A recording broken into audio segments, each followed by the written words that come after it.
पाठ 12 विराम चिन्ह पंक्चुएशन। देखिए, पढ़िए और समझिए। यह राजधानी ट्रेन दिल्ली से मुंबई जाकर रुकती है। हाँ, लेकिन बीच में कुछ स्टेशनों पर थोड़ी सी देर के लिए रुकती है। यह ट्रेन किसके संकेतों पर चलती है? यह ट्रेन गार्ड के संकेतों पर चलती है। कैसे? जब गार्ड लाल झंडी दिखाता है तो ट्रेन रुकती है और हरी झंडी दिखाता है तो चलती है। जिस तरह राजधानी ट्रेन दिल्ली से मुंबई जाकर रुकती है, ठीक उसी तरह एक वाक्य के पूरे होने पर रुकने के लिए पूर्ण विराम लगता है। बीच में कुछ स्टेशनों पर थोड़ी देर के लिए ट्रेन रुकती है, ठीक उसी तरह अल्प विराम वाक्य के बीच में थोड़ी देर के लिए रोकता है। गार्ड के संकेतों पर जिस तरह गाड़ी रुकती है और चलती है, उसी तरह विराम चिन्ह भी अपने चिन्हों से रुकने व चलने की अनुमति देता है। विराम का अर्थ रुकना होता है, अतः हम कह सकते हैं कि पढ़ते व लिखते समय वाक्यों में रुकने के लिए लगाए गए चिन्हों को विराम चिन्ह कहते हैं। मुख्य रूप से हिंदी भाषा के विराम चिन्ह इस प्रकार हैं: पूर्ण विराम, अल्प विराम, प्रश्न सूचक चिन्ह, विस्मयादिबोधक चिन्ह, योजक चिन्ह, उद्धरण चिन्ह, लाघव चिन्ह। वाक्य अंत हो पूर्ण विराम, जरा रुको तो अल्प विराम, कुछ पूछो तो प्रश्न चिन्ह, कुछ बोलो तो उदाहरण चिन्ह, दो शब्द जोड़े योजक चिन्ह, छोटा कर दे लाघव चिन्ह। पूर्ण विराम। पूर्ण का अर्थ है पूरा और विराम का अर्थ है रुकना, अर्थात पूरा रुकना। जब लिखते या पढ़ते समय वाक्य पूरा हो जाता है तो उसके अंत में पूर्ण विराम का चिन्ह लगाया जाता है। जैसे मेरा नाम अंजलि है, किसी गांव में एक लकड़हारा रहता था। अल्प विराम। अल्प का अर्थ है थोड़ा और विराम का अर्थ है रुकना, अर्थात थोड़ा रुकना।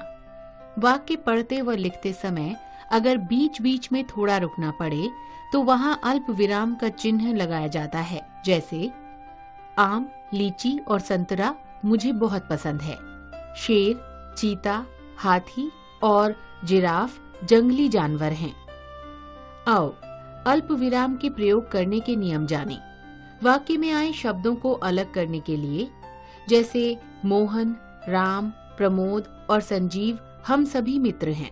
वाक्यांशों को जोड़ने के लिए, जैसे मैं सुबह उठकर टहली, पूजा की और खाना खाया।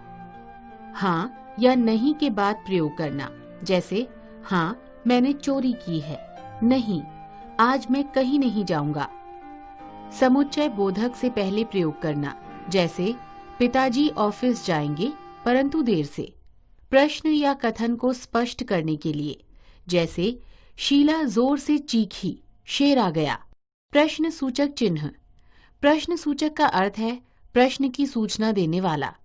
प्रश्न चिन्ह का प्रयोग प्रश्नवाचक वाक्यों के अंत में किया जाता है, जैसे तुम कहाँ जा रहे हो, तुम कल कहीं गए थे। विस्मयादिबोधक चिन्ह। विस्मयादिबोधक का अर्थ है विस्मय के अलग अलग भावों की जानकारी देने वाला। जिन वाक्यों को पढ़ते या लिखते समय उनमें विस्मय के अलग अलग भाव, जैसे घृणा, शोक, आश्चर्य, हर्ष आदि का बोध हो, वहां विस्मयादिबोधक शब्दों के अंत में विस्मयादिबोधक चिन्ह लगाया जाता है। जैसे हाय मैं लुट गया, शाबाश तुमने यह बहुत अच्छा किया। योजक चिन्ह। योजक का अर्थ है जोड़ा। योजक का प्रयोग शब्दों को जोड़ने के लिए होता है, जैसे माता पिता, भाई बहन, विलोम अर्थ वाले शब्द, अभी अभी, धीरे धीरे, समान वर्ग के शब्द, फूल सी, परी सी, तुलनात्मक शब्द। उद्धरण चिन्ह। उद्धरण चिन्ह दो प्रकार से प्रयोग में आते हैं। इकहरे उद्धरण चिन्ह। व्यक्ति, स्थान, वस्तु या भाव को किसी वाक्य के बीच में दर्शाना हो तो इकहरे उद्धरण चिन्ह का प्रयोग किया जाता है। जैसे सूर्यकांत त्रिपाठी निराला हिंदी के महान कवि हैं। दोहरे उद्धरण चिन्ह। व्यक्ति के कथन को जब उसी के शब्दों में लिखना हो तो दोहरे उद्धरण चिन्ह का प्रयोग किया जाता है। जैसे शास्त्री जी ने कहा, जय जवान जय किसान।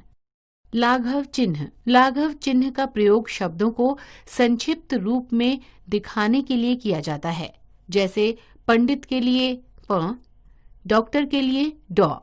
पंडित जवाहरलाल नेहरू बच्चों को बहुत प्यारे थे। मेरे पापा का नाम डॉक्टर मनोज शर्मा है। आओ पाठ दोहराएं। पढ़ते व लिखते समय वाक्यों में रुकने के लिए लगाए गए चिन्हों को विराम चिन्ह कहते हैं। विराम चिन्ह कई प्रकार के होते हैं। पूर्ण विराम, पूरा करना, अल्प विराम, बीच बीच में रुकना, प्रश्नवाचक चिन्ह, प्रश्न वाले वाक्यों के लिए, विस्मयादिबोधक, विस्मय के भाव के लिए, योजक चिन्ह, दो शब्दों को जोड़ने के लिए, उद्धरण चिन्ह, सामान्य तथा महत्वपूर्ण कथन के लिए, लाघव चिन्ह, शब्दों को संक्षिप्त में दिखाने के लिए।